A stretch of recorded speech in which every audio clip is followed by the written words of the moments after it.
The child's scream tore through the council chamber like breaking glass.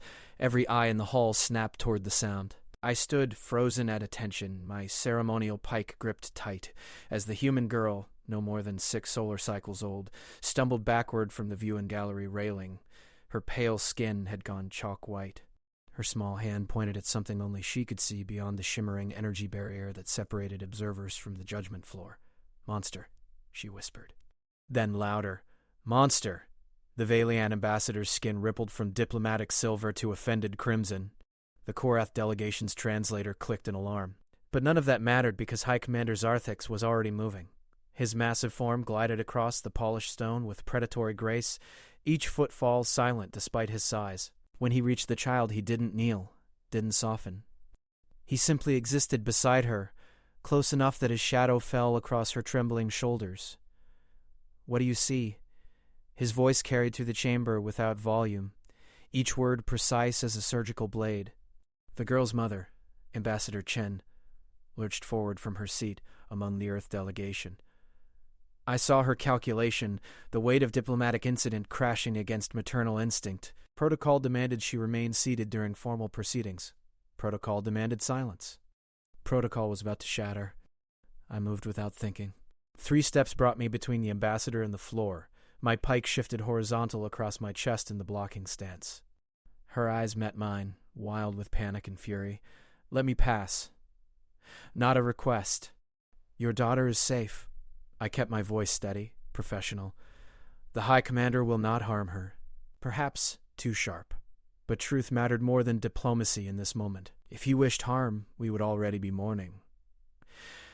Ambassador Chen's jaw worked. Her hands clenched and unclenched at her sides.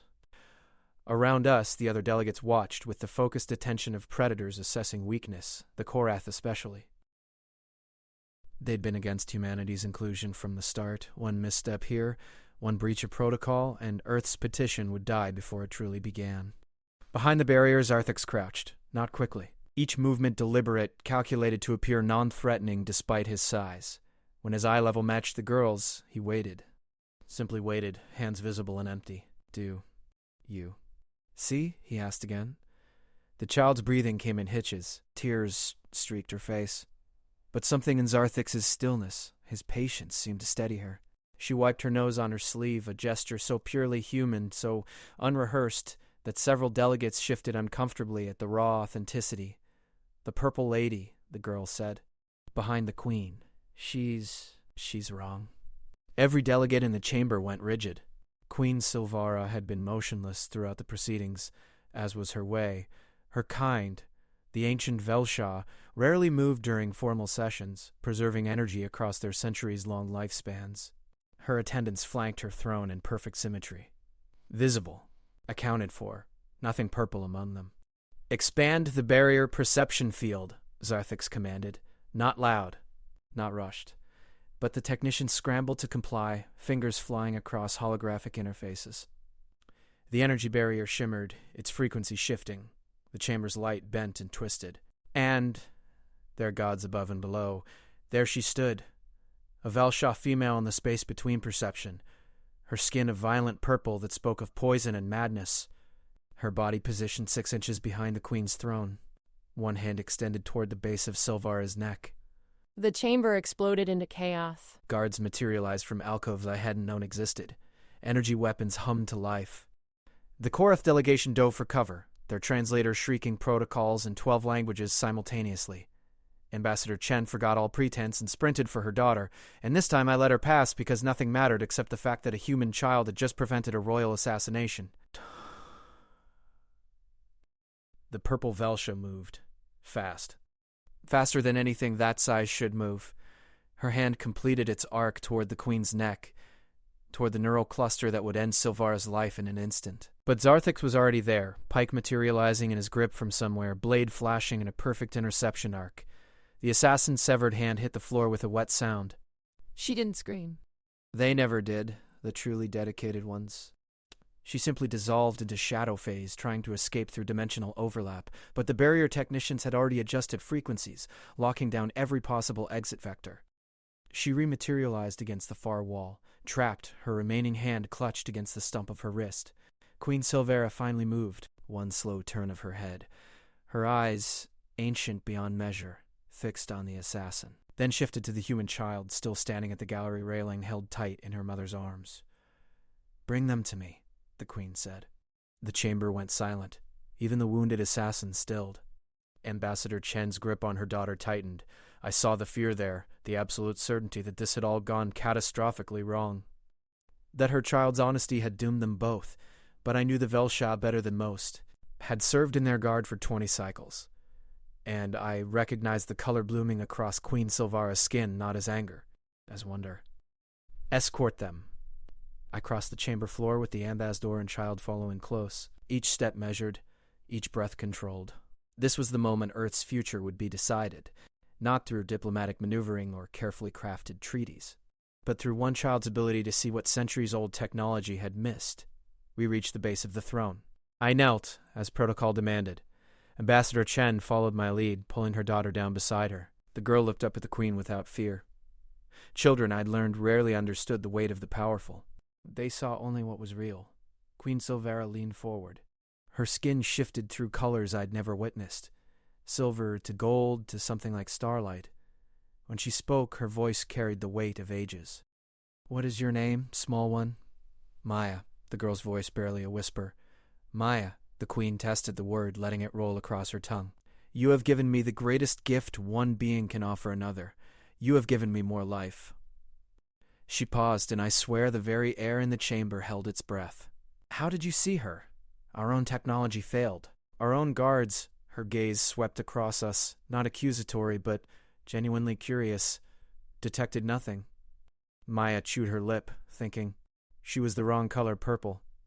Purple and blue and green. But they fit, like they belong. She frowned, struggling with concepts beyond her years. The other purple lady, she was trying too hard to match. She was hiding purple, not being purple. Silence. Then Queen Silvera did something I'd never seen in 2 decades of service.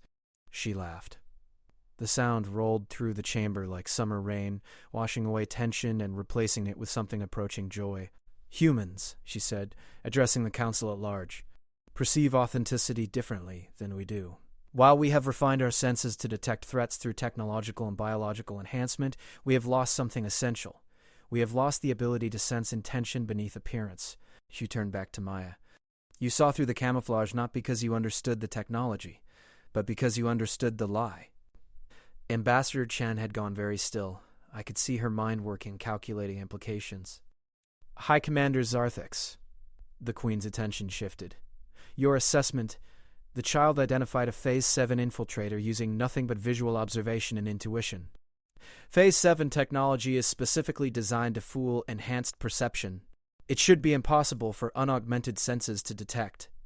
And yet, Queen Silvara's skin deepened to a rich violet, not the diseased purple of the assassin. Something deeper, more resonant. I'd read the color charts during my training. Violet indicated profound emotional response. Joy mixed with sorrow. Pride mixed with humility. "I claim this human," Queen Silvara announced, her voice ringing through the chamber with ceremonial authority. "Before this council, and before all assembled witnesses, I claim Maya of Earth as truth seeker to my throne." Delegates rose, speaking over each other. The Korath translator simply gave up, its circuits overloading from the rapid-fire multilingual chaos. But through it all, I watched Ambassador Chen's face cycle through a dozen emotions before settling on something between awe and terror. "Your Majesty," she began, voice carefully controlled, "my daughter is 6 years old. She has school, friends, a life on Earth. I cannot simply—" I did not demand her. The Queen's correction came gentle but firm. "There is a difference, Ambassador, one you would do well to understand if your species is to thrive among us." She looked down at Maya again. "Child, do you know what a truth seeker does?" Maya shook her head. "A truth seeker stands beside the throne and speaks truth, even when truth is uncomfortable. Even when truth is dangerous. Especially then." The Queen's skin pulsed with color. "It is the highest honor I can bestow, and also the greatest burden. You would be welcome at my court whenever you wished, but only if you wished. Only if your mother agreed. I saw the trap before Ambassador Chen did. Not a trap exactly, but a test. Refuse, and humanity appeared to reject the highest honor offered by the most powerful species in the council. Except an Earth's first representative to Velshaw Court would be a child who couldn't spell diplomacy, let alone practice it. May I request time to consider? Ambassador Chen asked. No, Queen Silvara said simply. Your daughter saw truth and spoke it without hesitation, without calculation, without fear of consequence. These qualities cannot survive deliberation, Ambassador. Either they exist or they do not. Maya tugged on her mother's sleeve. Mom, what's she asking? Ambassador Chen looked down at her daughter. Really looked. I saw the moment a mother's fear transformed into something else. Not acceptance. Recognition. Of who her child was, who she'd always been. She's asking if you want to help make sure bad things don't happen to good people, Ambassador Chen said softly. Like the Purple Lady? Like the Purple Lady. Do I have to move away? Never, the Queen promised. You would visit, learn our ways, help us see what we have forgotten how to see. But Earth is your home. That will not change. And Mom can come? Whenever you wish. Maya looked at the purple assassin, still trapped against the wall, then at the Queen, then at me standing guard. Her gaze, young as it was, carried weight beyond her years. Okay, she said. I'll help. Queen Silvara's skin blazed violet so bright it hurt to look at directly. When she spoke, her words carried across the chamber with the weight of prophecy. Then let it be recorded in the eternal archives. On this day, humanity proved its worth not through strength or technology or diplomatic cunning, but through the uncorrupted vision of a child. By my authority as Queen of the Velsha, I move to grant Earth full membership in the Galactic Council. All in favor? The votes came fast. Not unanimous. The Korath abstained, as expected, but overwhelming. Earth had been a probationary member for 3 years. 3 years of careful diplomacy and cultural exchange and painstaking negotiation.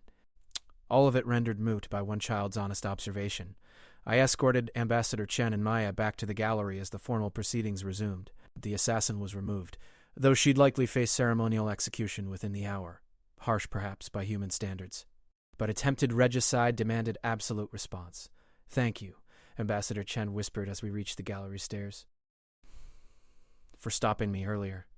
You would have destroyed your career for your daughter, I replied. That is not weakness, Ambassador. But it would have appeared as such to many here. And now? Now your daughter has accomplished more in 10 minutes than most diplomats manage in lifetimes. I allowed myself a slight smile. I suspect you will both be very busy. Maya was already asleep against her mother's shoulder, the adrenaline crash hitting her small body hard. Innocent, honest, uncorrupted by the politics and schemes that filled these halls. Exactly what the council needed. I returned to my post beside the throne, pike at attention.